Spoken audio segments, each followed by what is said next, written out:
Bismillahirrahmanirrahim. Alhamdulillahi rabbil alamin. Wassalatu wassalamu ala ashrafil anbiya'i wal mursalin wa ala alihi wa ashabihi ajma'in. Ashhadu an la ilaha illallah wa ashhadu anna Muhammadan abduhu wa rasuluh. Suatu ketika salah seorang sahabat meminta wasiat kepada Rasulullah sallallahu alaihi wasallam yang sebagaimana diriwayatkan oleh para ahli hadis di dalam salah satu kitab mereka. Ya Rasulullah, ausini bi syai'in yanfa'uni Allahu bih. Ya Rasulullah, beri wasiatlah saya yang bisa saya amalkan, yang saya bisa manfaatkan wasiat tersebut. Qala Rasulullah sallallahu alaihi wasallam, kemudian Rasulullah sallallahu alaihi wasallam berkata, aktsir zikrul maut. Aktsir zikrul maut yusalliku anid dunya wa alaika bisyukri fa inna syukra yazidu fin ni'am wa aksirid du'a fa innaka la tadri mata yustajabu lak. Rasulullah mengatakan, yang pertama adalah perbanyaklah oleh kalian mengingat kematian. Wasiat pertama yang disampaikan oleh Rasulullah sallallahu alaihi wasallam kepada para sahabat yang waktu itu meminta wasiat kepada beliau, yang pertama adalah perbanyaklah mengingat kematian. Di hadis lain Rasulullah sallallahu alaihi wasallam juga mengatakan, aktsiru zikra hazimil lazzat, perbanyaklah oleh kalian mengingat penghancur segala kenikmatan. Apa itu penghancur segala kenikmatan? Yaitu al-maut, kematian. Mungkin selama ini kita sering dilalaikan dengan kesibukan kehidupan dunia. Kita mengira, atau banyak dari kita mengira, bahwa kehidupan dunia ini adalah kehidupan yang abadi, kehidupan yang akan berkelanjutan, tidak ada habisnya. Tapi kita mengetahui bahwa hidup di dunia ini sifatnya sementara, fana. Hidup di dunia ini ibarat merantau, hanya tempat persinggahan semata untuk mengumpulkan bekal kita, sehingga nanti dengan bekal tersebut kita bisa menghadapi kehidupan yang nyata akhiratlah. Oleh karena itu, mengapa Rasulullah pertama mewasiatkan aksiru zikrul maut, perbanyaklah oleh kalian mau mengingat kematian? Karena dengan mengingat kematian itu, kata Rasulullah sallallahu alaihi wasallam, bisa melunakkan atau menenangkan hati dari kegundah gulanaan, kesusah payaan hidup di dunia. Mungkin kehidupan kita di dunia penuh dengan cobaan, tapi dengan mengingat kematian kita sadar bahwa sifatnya hidup ini hanya sementara. Kesibukan atau cobaan, kesusahan yang kita hadapi selama hidup dunia ini sifatnya hanya sementara. Oleh karena itu, wasiat yang pertama ini marilah juga kita amalkan. Mari memperbanyak mengingat kematian.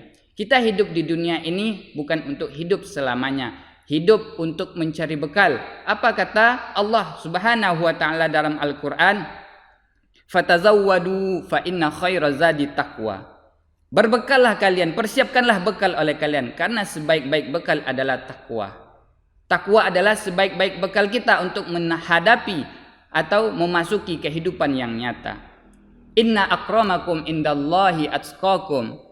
Sesungguhnya yang paling mulia di antara kalian adalah orang yang paling bertakwa. Jadi takwa inilah adalah bekal yang paling utama yang kita harus siapkan selama hidup di dunia untuk menghadapi kehidupan akhirat setelah kematian nanti.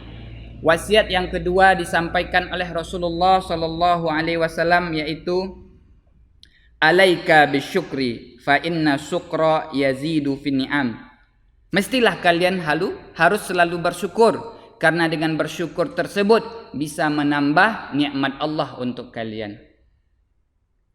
Di dalam Al-Quran Allah berfirman, la in syakartum la azidannakum wa la in kafartum inna azabi lasyadid.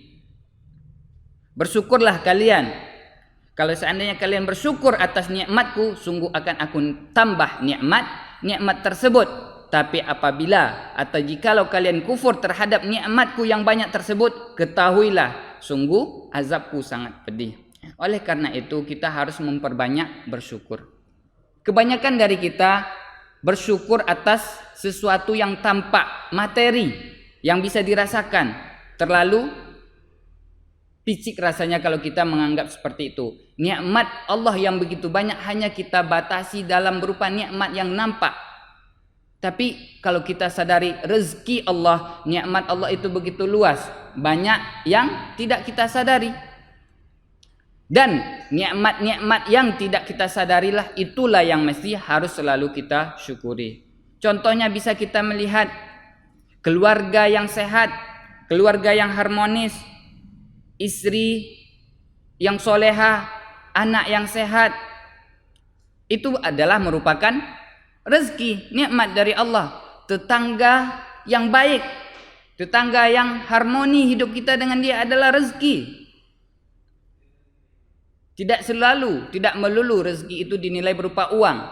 Mungkin selama kita ini mengira rezeki adalah rumah yang besar, properti yang banyak, mobil yang mewah, tanah yang luas, tapi tidak. Itu hanya secuil dari begitu banyaknya dan luasnya rezeki Allah Subhanahu wa taala. Bisa bernafas, duduk sekarang ini menyaksikan video ini merupakan rezeki dari Allah Subhanahu wa taala. Kalau kita syukuri nikmat tersebut, dengan apa caranya? Dengan memanfaatkan nikmat yang diberikan Allah itu sesuai dengan perintahnya, niscaya Allah akan menambah nikmat tersebut. Jangan sampai kita menjadi orang yang kufur nikmat.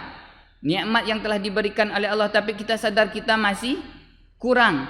Kita masih meminta bahwa kita tidak pandai bersyukur rezeki yang apa kita rasakan saat sekarang ini. Di hadis lain Rasulullah mengatakan, janganlah kalian melihat kepada atas kalian, kepada bagian atas, karena itu akan membuat kalian tidak pandai bersyukur. Tapi lihatlah ke bawah, maksudnya orang-orang yang ada di bawah kita, baik itu secara status sosial atau secara finansial, akan membuat kita bersyukur. Kalau kita melihat sekeliling kita, kita melihat ke bawah, kita sekarang, keadaan kita sekarang begitu mewah, begitu memenuhi semuanya, tapi orang-orang yang sekitar kita ada yang tidak bisa makan, tidak punya tempat tinggal. Dengan melihat ke bawah seperti itu adalah kita bisa menimbulkan rasa syukur kita.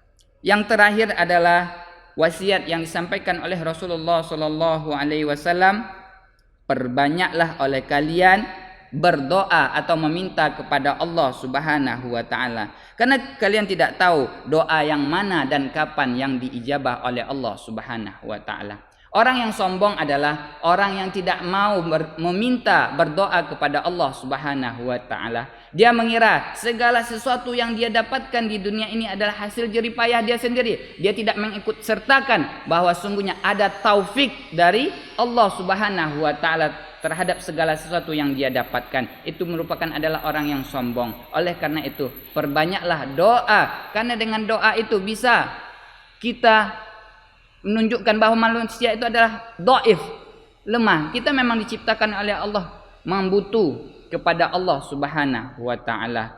Oleh karena itu, perbanyaklah berdoa, karena dengan berdoa itu adalah tampaknya akan timbul kasih sayang Allah kepada kita semua. Itulah 3 wasiat baginda Rasulullah sallallahu alaihi wasallam yang disampaikan kepada kita. Semoga dengan wasiat yang 3 itu apabila kita amalkan bisa menjadikan kita hamba-hamba Allah, umat Nabi Muhammad sallallahu alaihi wasallam yang bisa nanti beruntung, berbahagia hidup di dunia dan beruntung dan berbahagia hidup di akhirat.